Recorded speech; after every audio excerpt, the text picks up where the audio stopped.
where does the urgency come and what's fair? Well, I personally think that candidates should be fed back to.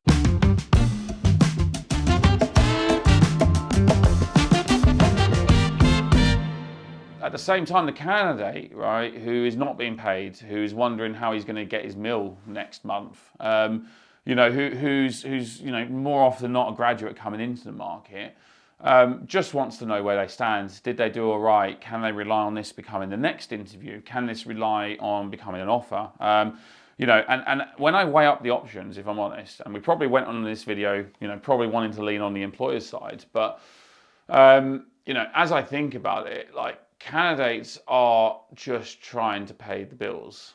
Employers are ultimately, employing to grow profits. Where does the urgency come and what's fair? Well, I personally think that candidates should be fed back to. I generally believe that. I think that by not giving that feedback, why can't you end the conversation and say, do you know what, you've done quite well. I have 3 other interviews to get on with this week. I'm going to come back to you next Monday when I've made that decision. But based on today's conversation, I'd say you're in for a very good chance on getting the position. Really like the way you communicate. Really like the way you presented yourself.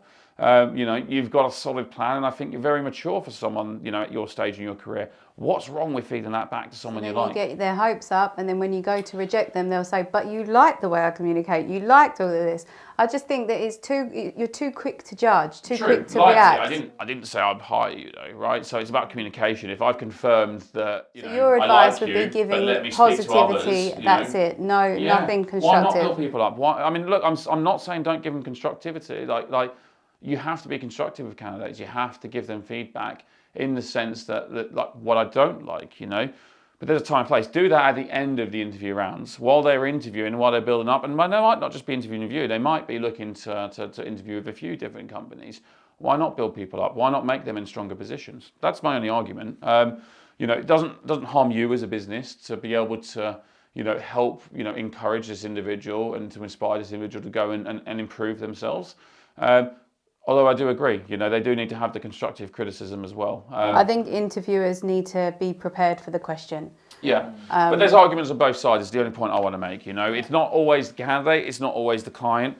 What we do know, feedback and communication is absolute vital. Without it, you're just failing as a candidate or a business. It doesn't really matter whether you're the employer or whether you're the candidate. Feedback's key.